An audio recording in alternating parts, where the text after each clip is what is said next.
قوة إلا بالله العلي العظيم. أعوذ بالله من الشيطان الرجيم. بسم الله الرحمن الرحيم. الحمد لله الذي نور قلوبنا وشعاع أنوار محبة العلوية وجعلنا من المتمسكين بولاية المرتزوية الذي فرض الله محبته ومودته على العربية والعجمية. والصلاة والسلام على مبلغ رسالات الإلهية سيدنا أبي القاسم محمد. اللهم صل على محمد وآل محمد وعلى آله الطيبين الطاهرين المعصومين المظلومين المنتجبين الذين أذهب الله عنهم الرجس وطهرهم تطهيرا. اللهم صل على محمد وآل محمد ولعنة الله على أعدائهم أجمعين ومنكر فضائلهم وغاصب حقوقهم أجمعين. أما بعد فقد قال الله تبارك وتعالى في القرآن الحكيم وهو أصدق الصادقين وقوله الحق بالحق. بسم الله الرحمن الرحيم. أفحسبتم أن أصحاب الكهف والرقيم كانوا من آياتنا عجبا. صلى محمد وآل محمد. اللهم صل على محمد وآل محمد. اعلان محترم مدرسہ میں اکرام اور حضران سید الشہداء، پروردگار عالم نے انسان کی ہدایت کے لیے ایک پورا ضابطۂ حیات نازل کیا اور اس ضابطۂ حیات کا نام جو ہے وہ اسلام رکھا. اور اس ضابطۂ حیات کے اندر جو خاصیت ہے وہ یہ ہے کہ جو کائنات کے کسی بھی مذہب میں موجود نہیں ہے، کیونکہ کائنات کا ہر مذہب اگر آپ اٹھا کر دیکھیں تو ٹھیک ہے اس میں کچھ اچھائیاں آپ کو مل جائیں گی، لیکن وہ انسان کو جو ہے وہ پارٹ ٹائم جو ہے وہ ریلیجس بناتا ہے یا پارٹ ٹائم جو ہے وہ اسپریچویلٹی جو ہے وہ سکھاتا ہے. کائنات کا یہ ایک واحد مذہب ہے کہ جو آپ کی ایک ایک سانس کے اوپر جو ہے وہ اپنا رنگ جو ہے وہ دیکھنا چاہتا ہے. آپ اگر رازداری میں ہو تو وہاں پر بھی اس کا رنگ ہو، آپ اگر گھر میں ہو تو وہاں پر بھی اس کا رنگ ہو، اور اگر آپ ورک پہ ہو تو وہاں پر بھی اس کا رنگ ہو، اور اگر آپ بزنس کر رہے ہوں تو وہاں پر بھی اس کا رنگ ہو، دوستوں کے ساتھ ہوں تو وہاں پر بھی اس کا رنگ ہو، اگر آپ کھیل رہے ہوں تو اس جگہ پر بھی اس کا رنگ ہو. کائنات کا کوئی بھی حصہ ایسا نہ ہو یا آپ کی زندگی کا کوئی بھی حصہ ایسا نہ ہو کہ جو اس کے رنگت سے جو ہے وہ خالی ہو. ہر جگہ پر اس کا رنگ ہونا چاہیے. اور میں یہ بات پورے دعوے سے یہ بات کہہ سکتا ہوں کہ جتنے بھی مذاہب کائنات میں آئے ہیں، ٹھیک ہے انہوں نے لوگوں کے درمیان جو ہے وہ آ کر نزدیکی پیدا کی ہے، لوگ جو ہے وہ ایک دوسرے سے جو ہے وہ نزدیک ہوئے ہیں، لیکن ہر مذہب میں ایک چیز آپ کو جو ملے گی وہ یہ کہ جہاں کچھ لوگ اس مذہب میں ایک دوسرے کے نزدیک ہوئے ہیں، وہی کچھ لوگ جو اس مذہب سے تعلق نہیں رکھتے تھے اس مذہب سے دور ہو گئے.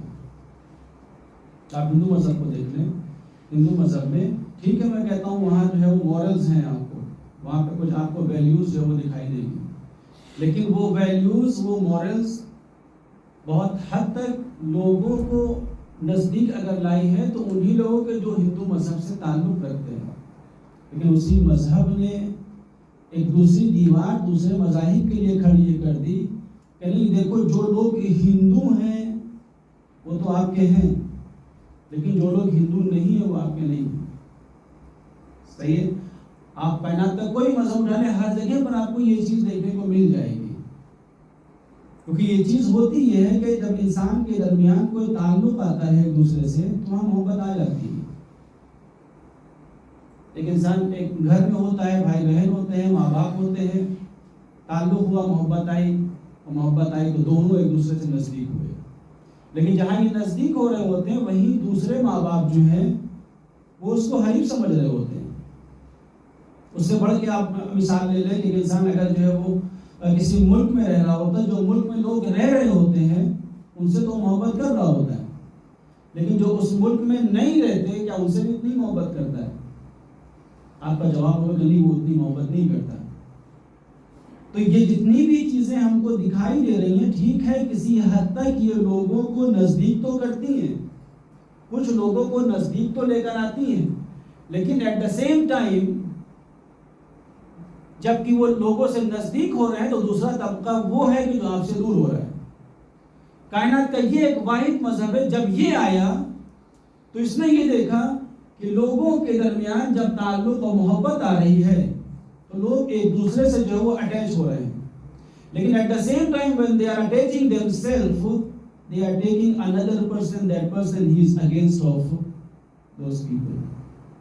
تو اب اس مذہب نے یہ کیا کہ دیکھو اگر ایک ماں باپ ایک بھائی بہن آپس میں محبت کر سکتے ہیں، ایک ملک کا رہنے والا جو ہے ایک دوسرے سے محبت کر سکتا ہے، اگر ایک شہر کا رہنے والا ایک دوسرے سے محبت کر سکتا ہے تو ایسی ایک آواز بلند کی جائے. کیوں ایسا نہ ہو کہ دنیا کو یہ بتایا جائے کہ دیکھو اگر یہ سب محبت کر سکتے ہیں تو ایک خدا کے بندے ایک دوسرے سے محبت کیوں نہیں کر سکتے؟ کیونکہ جہاں یہ خدا کا تصور آتا ہے کہ ہم سب خدا کے بندے ہیں، اب وہاں پہ کوئی ایک دوسرے کا حریف نہیں ہے. غور کریے گا، وہاں پہ کوئی بھی ایک دوسرے کا حریف نہیں، ہر کوئی اس کائنات میں خدا کا بندہ ہے. جب خدا کا بندہ ہوگا تو تعلق آئے گا، تعلق آئے گا تو محبت آئے گی، محبت آئے گی تو قربت آئے گی، وہاں دوری نہیں آ سکتی. اب یہاں پہ آپ جب آئے تو اب آپ یہ دیکھیں کہ وہ ذات کہہ یہ رہی ہے کہ دیکھو میں الحمدللہ رب العالمین، میں عالمین کا کیا ہوں؟ رب ہوں. رب کا کیا مطلب ہوتا ہے؟ رب کا مطلب کیا ہوتا ہے؟ ہاں، لارڈ. رب کی ڈیفینیشن یہ ہے کہ ہر کسی کو اس کی نیڈ کے حساب سے عطا کرنا، یہ ہے ربوبیت. اسی سے جو ہے وہ تربیت بنی ہے، اسی سے جو ہے وہ نرچرنگ بنی ہے کہ جس کی جو ضرورت ہو اس کو اس ضرورت کے لحاظ سے سپلائی کر دینا، یہ ہے رب. اور دیگر نے یہ نہیں کہا کہ دیکھو میں خالق ہوں، اور دیگر نے کہا کہ میں رب ہوں. رب ہونے کا مطلب یہ کہ ہر کسی کی اپنے لحاظ سے اس کی اپنی نیڈس ہوگی. اگر پیڑ پودے ہیں تو ان کی اپنی ضرورتیں ہیں، اگر حیوانات ہیں تو ان کی اپنی ضرورتیں ہیں، اگر انسان ہیں تو انسان کی اپنی ضرورت ہے. تو ہر کسی کی جتنی ضرورت ہے اس کو وہ دے دینا، اس کا مطلب ہے رب. اور جب وہ رب ہے تو صرف وہ رب نہیں ہے، غور کریے گا، رب العالمین، عالمین کا پالنے والا ہے. صحیح ہے؟ وہ صرف کسی خاص طبقے کا پالنے والا نہیں ہے، وہ صرف کسی خاص صنف کا پالنے والا نہیں ہے، وہ صرف کسی خاص جنس کا پالنے والا نہیں. عالمین کائنات میں جو کچھ بھی ہے، غور کریے گا، ان سب کا پالنے والا وہ ہے، اس کی صفت. اب جب وہی خدا اپنا نبی بھیج رہا ہے تو کہتا ہے وَمَا أَرْسَلْنَاكَ إِلَّا رَحْمَةً لِلْعَالَمِينَ. غور کریے گا، یعنی ہم نے اس نبی کو جو بھیجا ہے یہ رحمت ہے پورے عالمین کے لیے. یعنی جو ہمارا آپ کا نبی آیا ہے یہ مسلمانوں کے لیے نہیں آیا ہے، یہ ہمارا نبی جو ہے یہ پورے عالمین کے لیے ہے.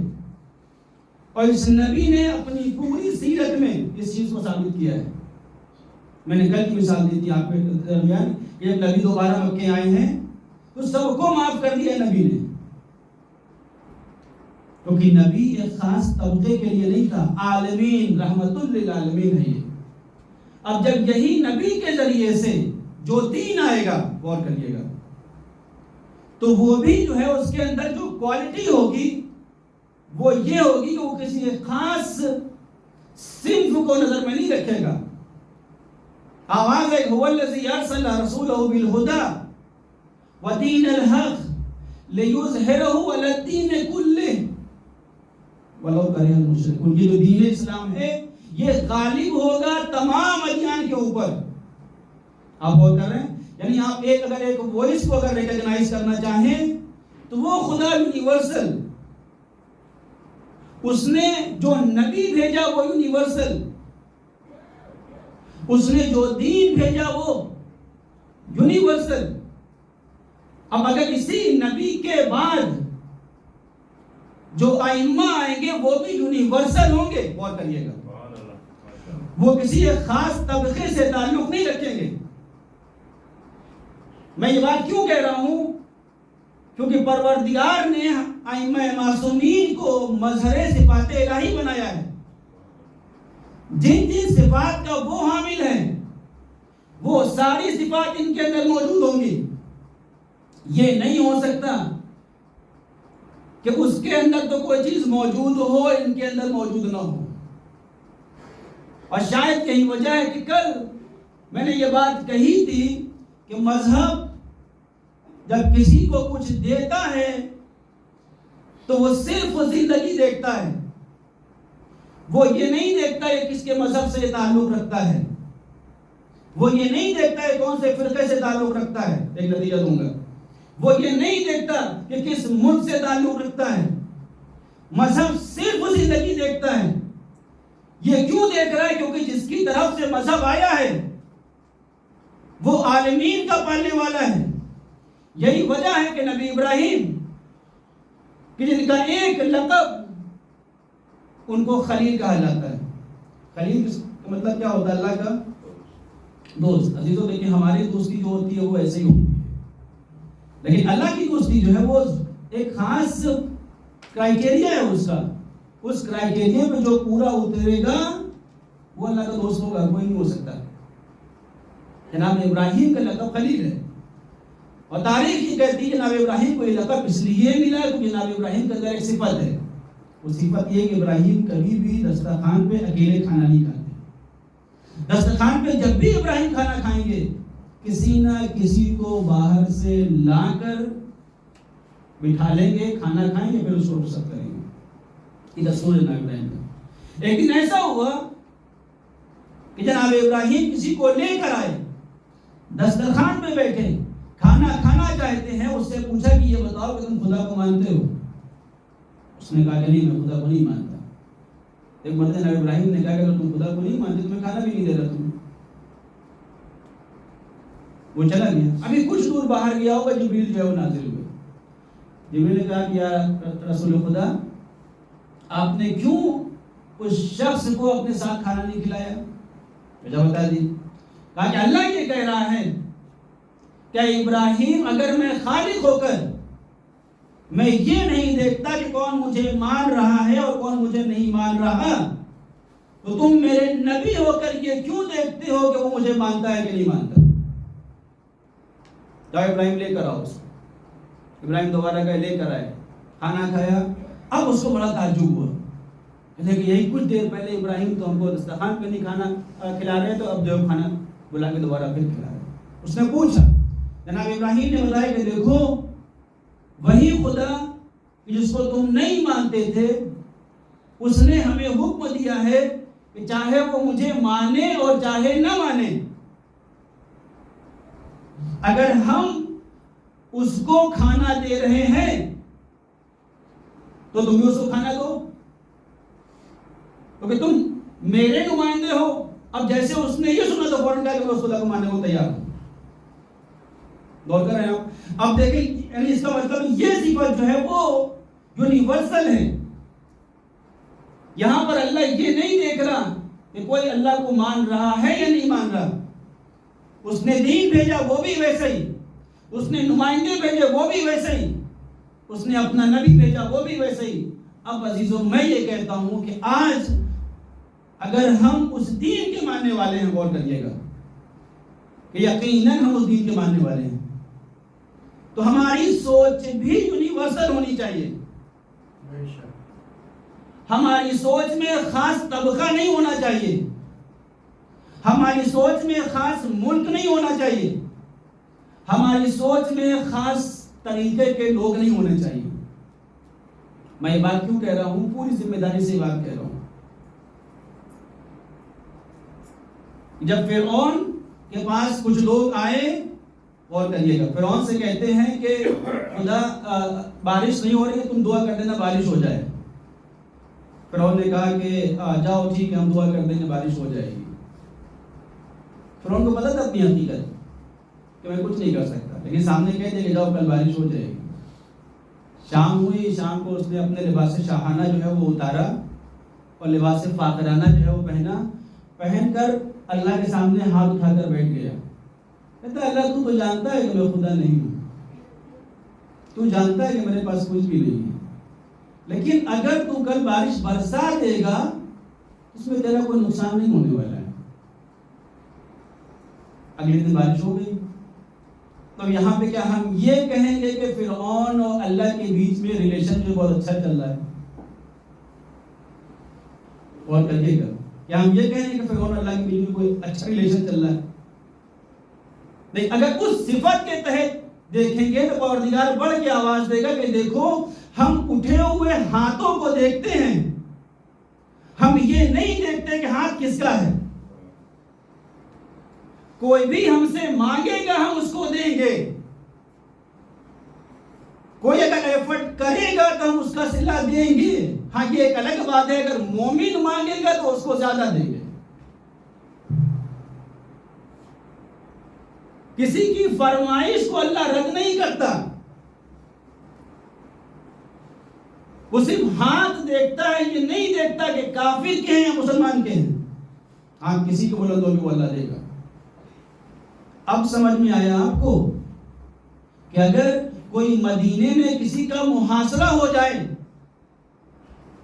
تاریخ کی مثال دے رہا ہوں، مدینے میں کسی کا محاصرہ ہو جائے اور اس کو پانی کی ضرورت ہو اور اس کے گھر میں پانی مہیا کرا دیا جائے تو یہ دوستی کی علامت نہیں ہے، یہ رحمانیت کی علامت ہے۔ اور کریے گا، یہ رحمانیت کی علامت ہے۔ کیوں؟ کیونکہ یہ لوگ جو ہیں وہ قدرت الہی کا مظہر ہیں، اس کی قدرت جو ہے وہ سب کو دیتی ہے۔ بھائی یہ مظہر ہیں، یہ دینے سے پہلے نہیں دیکھتے کہ کس کو دینا ہے کس کو نہیں دینا۔ اب اگر حر بھی سامنے آئے، پانی مانگ رہا ہے، تو پانی دیتے وقت یہ نہیں سوچیں گے کہ حر میرا دشمن ہے۔ اگر کوئی دشمن کو پانی نہ دے تو وہ بشر ہوتا ہے، اور اگر کوئی دشمن کو پانی دے تو وہ مظہر صفات الہی ہوتا ہے۔ اب یہاں پر آپ یہ دیکھیں کہ یہاں یہ ساری چیز جو ہے وہ یونیورسل ہے۔ عزیزو، آج آخری مجلس سے میری اس سلسلے کی ایک سوچ جو ہے وہ دینا چاہ رہا ہوں۔ ہماری یہ جو مجالس ہیں، یہ مجالس بھی یونیورسل ہونی چاہیے۔ یہ جو کربلا ہے، یہ کربلا بھی یونیورسل ہونی چاہیے پوری دنیا تک۔ میں کیوں کہہ رہا ہوں؟ کیونکہ دیکھیں آپ کا جو پہلا امام ہے اس نے یونیورسل تھاٹ دی، آپ کا جو آخری امام ہوگا، اور کریے گا، آپ کا جو آخری امام ہوگا وہ بھی یونیورسل ہوگا۔ تو ہم آپ کے جو مجالس کر رہے ہیں، یہ مجالس جو ہے وہ ہم فضا بنا رہے ہیں اس امام کے لیے۔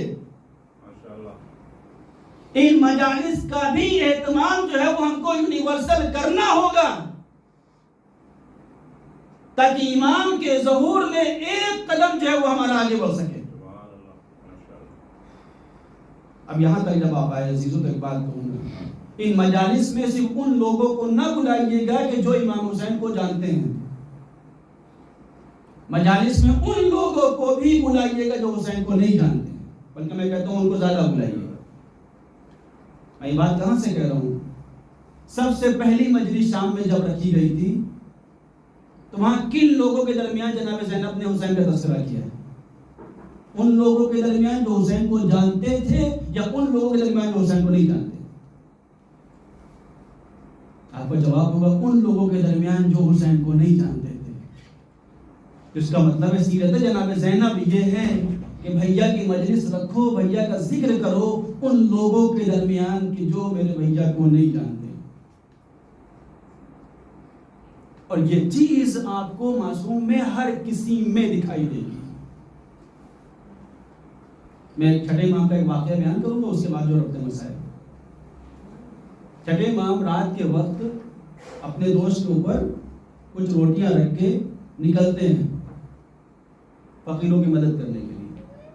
ایک شخص ہے جو ان کے ساتھ ہوتا ہے اور وہ سوچتا ہے کہ میں دیکھتا ہوں کہ امام جاتے کہاں ہیں اور کیا کیا کرتے ہیں. وہ چھپے چھپے جو امام کے ساتھ قدم بقدم جو ہے وہ چلتا چلا جا رہا ہے.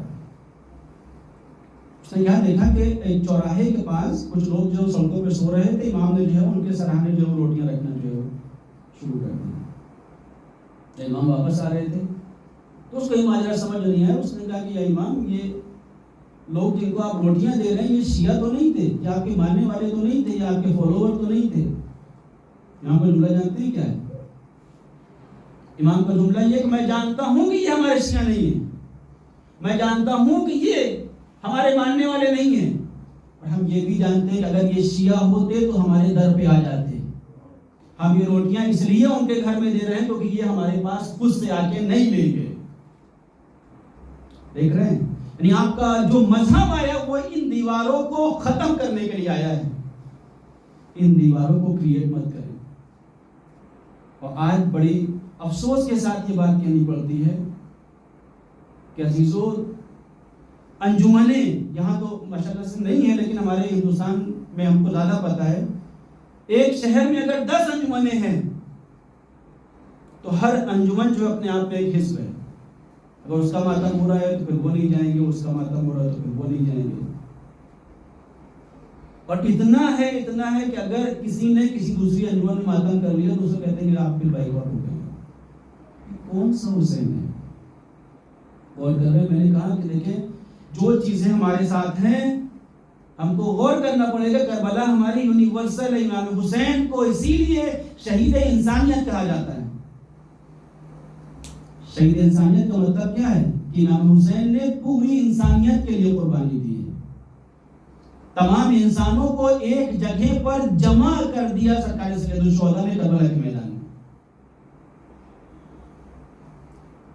کیوں؟ کبھی آپ کا اختلاف جو ہے وہ کسی فرقہ واریت سے ہوتا ہے، کسی کا فرقہ الگ ہے، صحیح ہے. کبھی آپ کا اختلاف کسی دوسرے مذہب سے ہوتا ہے، کبھی آپ کا اختلاف جو ہے کسی دشمن سے ہوتا ہے، اور کبھی جو ہے وہ آپ کا اختلاف جو ہے وہ اپنے گھر والوں سے ہوتا ہے. لیکن آپ یہ دیکھیں کہ عام طور سے جو حریف بنتے ہیں وہ یا تو فرقہ واریت میں بنتے ہیں. کسی نے کہا کہ نہیں یہ سنی ہے، یہ شیعہ ہے، یہ جو فلاں ہے، یہ فلاں ہے، یہ فلاں ہے، ٹھیک ہے، اس کو آپ نے حریف لے لیا. غور کر لیا. کبھی آپ کا دشمن جو کسی دوسرے مذہب کی وجہ سے ہوتا ہے، اور کبھی جو آپ کا دشمن ہے وہ آپ کی ڈسکریمنیشن کی وجہ سے ہوتا ہے. میں نتیجے تک پہنچ رہا ہوں.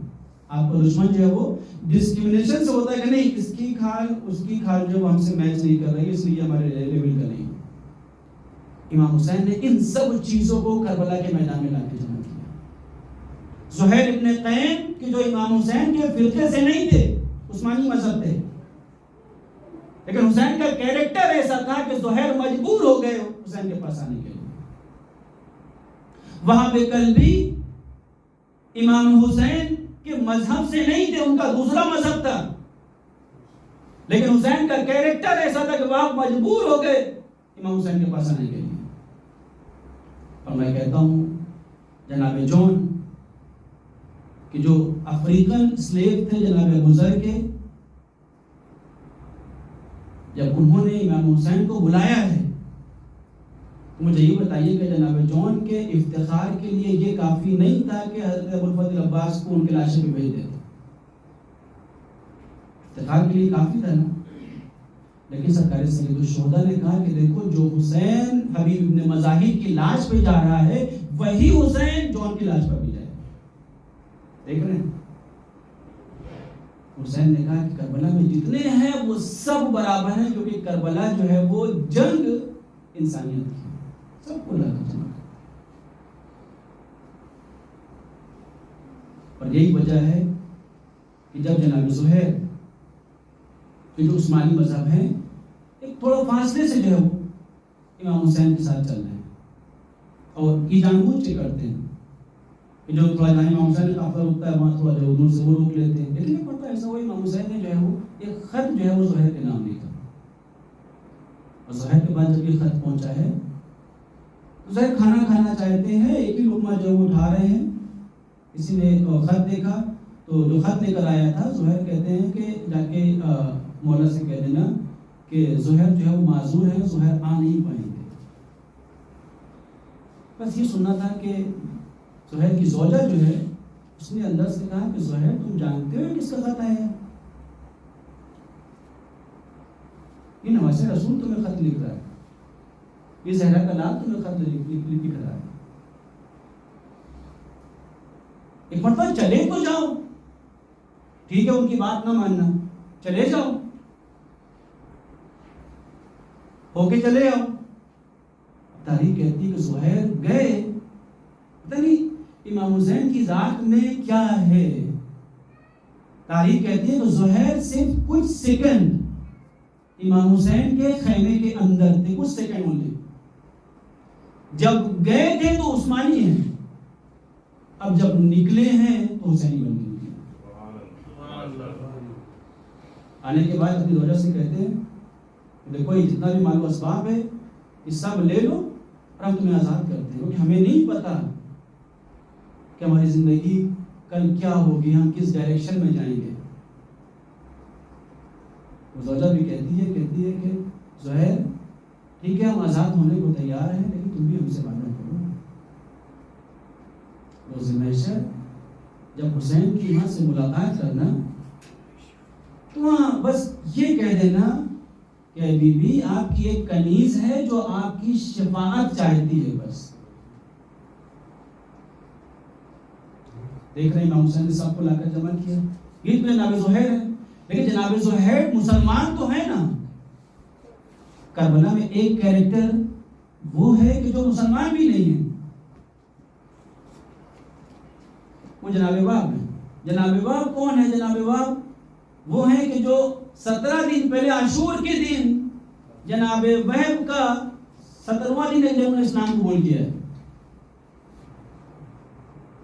ان کے ساتھ ان کی ماں ہے, ان کی بیوی ہے, ابھی کچھ دنوں پہلے شادی ہوئی ہے. امام حسین کا قافلہ چلتا ہے, زہیر کہتے ہیں جناب وہب کا قافلہ چلتا ہے.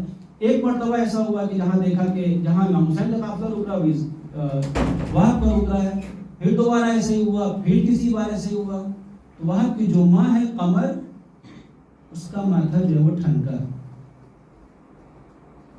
عزیزو میں اس سے پہلے جناب وہب کی مسائل بیان کروں, میں ایک بات کہوں گا, کربلا میں ماؤں کا بہت بڑا کردار ہے. ماؤں نے بہت بڑا رول پلے کیا. میں آج چاہتا ہوں میں 2-3 ماؤں کا جو تذکرہ کروں. جناب سعید کی ماں کوفے کے بازار میں کچھ چیزیں خریدنے کے لیے آئی ہیں. یا کہ ایک شور بلند ہوتا ہے.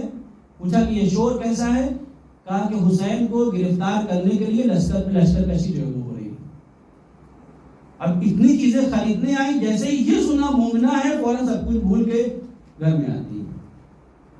گھر میں آ کے ایک جملہ کہتی ہے سعید یہ کیا سن رہے ہیں؟ نواز رسول کے لیے لشکر کشی ہو رہی ہے, تم ان کی مدد کو نہ جاؤ گے؟ جناب سعید کہتے ہیں مالک گرامی آپ کا حکم ہوگا, میں منع کیسے کر سکتا ہوں, اور نواز رسول اگر مدد کے لیے بلائے گا میں تب سے آگے جاؤں.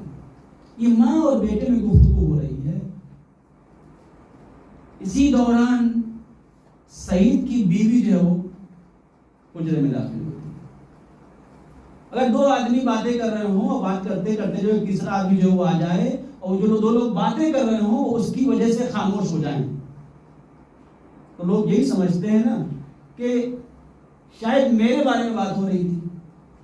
جیسے ہی جناب سعید کی زوجہ حجرے میں داخل ہوئی ہیں، ماں بیٹے جو ہے وہ خاموش ہو گئے. زوجہ اندر آئی، آنے کے بعد ایک مرتبہ سعید کی ماں کو دیکھتی ہے، سعید کو دیکھتی ہے اور پوچھتی ہے سعید کیا ارادہ ہے؟ تو انہوں نے کوئی جواب نہیں دیا. لیکن قربان جائیں ان خواتین کے اوپر جن کے اندر حسین کی محبت اتنی زیادہ ہے. زوجہ کہتی ہے سعید میں جانتی ہوں کہ تم کہاں جا رہے ہو، میں یہاں تمہیں روکنے کے لیے نہیں آئی ہوں.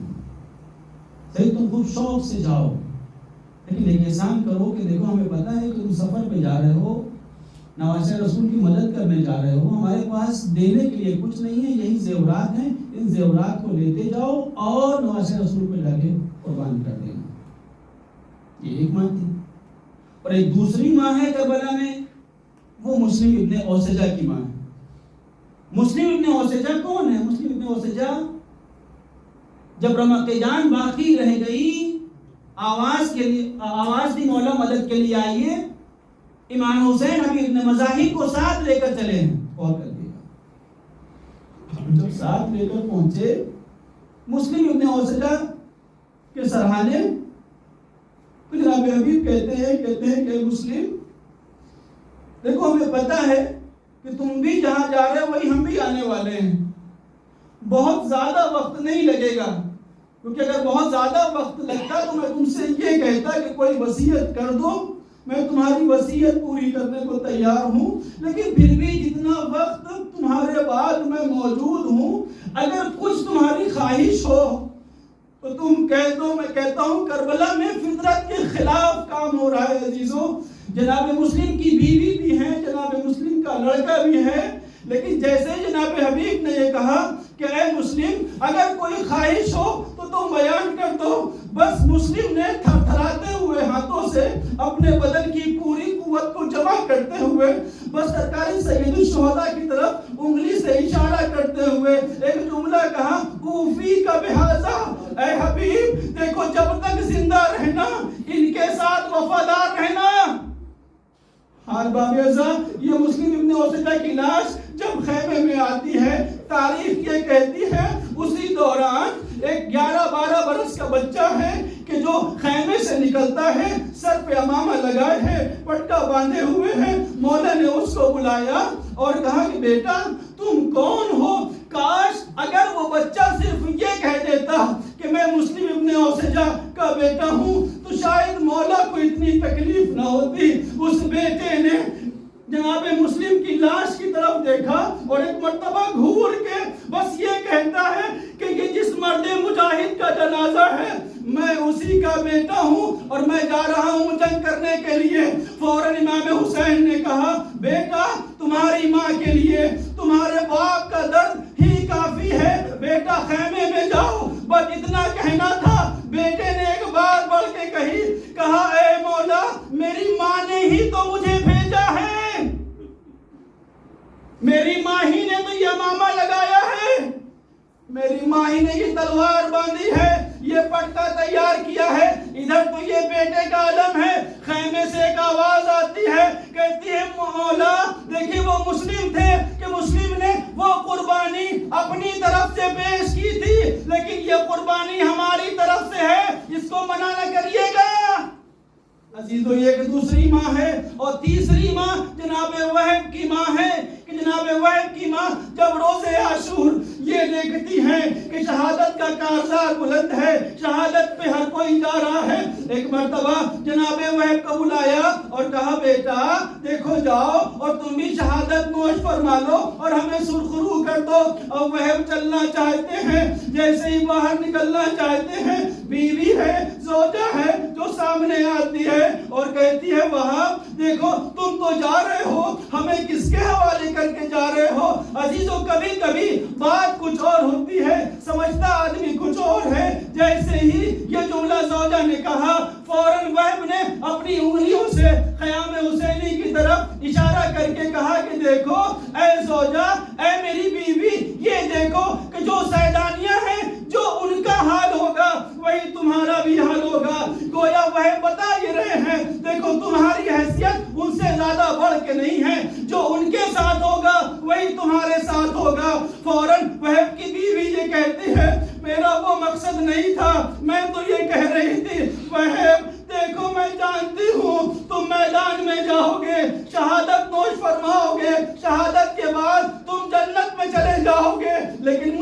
وعدہ کرو وہب کہ دیکھو اس وقت تک جنت میں نہ جانا جب تک میں جنت میں نہ آ جاؤں. فوراً وہب نے اپنی بیوی کا ہاتھ پکڑا, سرکار سید الشہداء کی خدمت میں لے کر آئے اور کہا مولا میری بیوی مجھ سے وعدہ چاہتی ہے کہ میں اس وقت تک جنت میں نہ جاؤں جب تک جو ہے وہ میری بیوی جنت میں نہ جائے. فوراً امام حسین کہتے ہیں کہ اے معظمہ اے محترمہ میں وعدہ کرتا ہوں کہ وہ اس وقت تک جنت میں نہ جائیں گے جب تک تم جنت میں نہ جاؤ گی. وہ میدان میں آئے, جنگ کرنا شروع کی.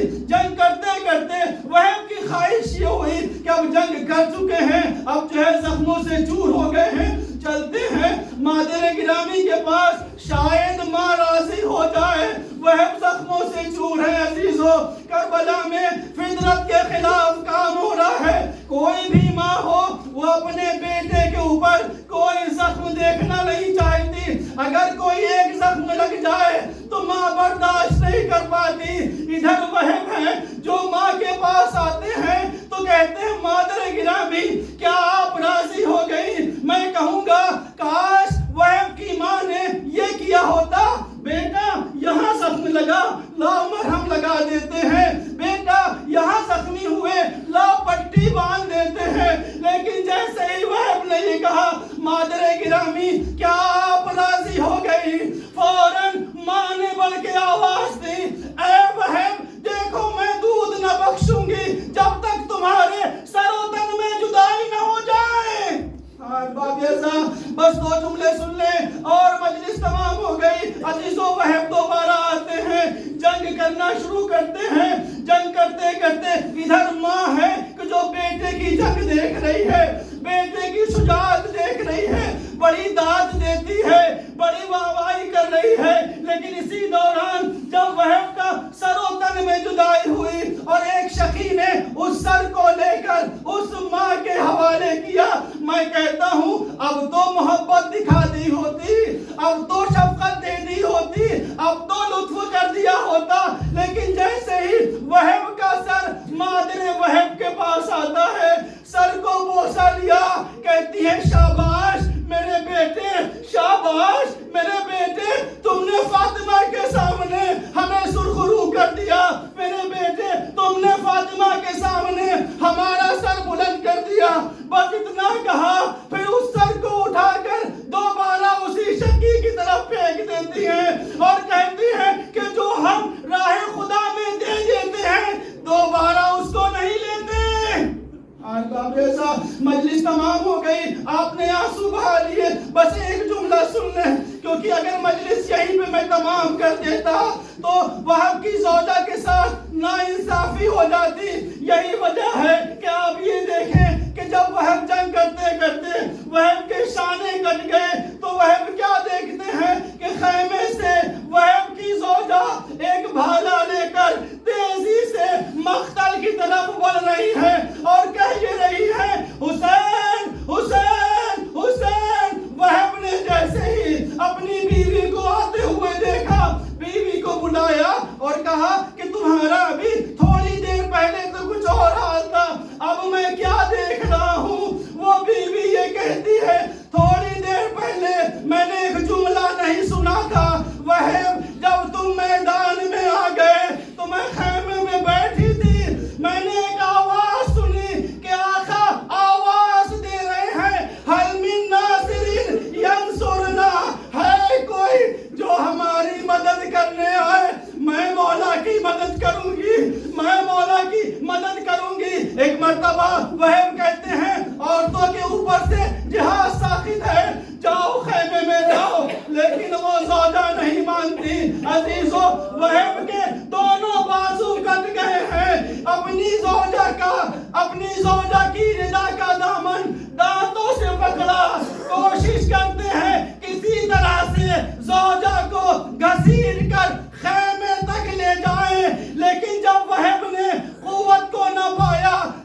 لله وإنا إليه راجعون عجزا بقضائه تسليما لأمره ربنا تقبل منا إنك أنت السميع العليم وتب علينا إنك أنت التواب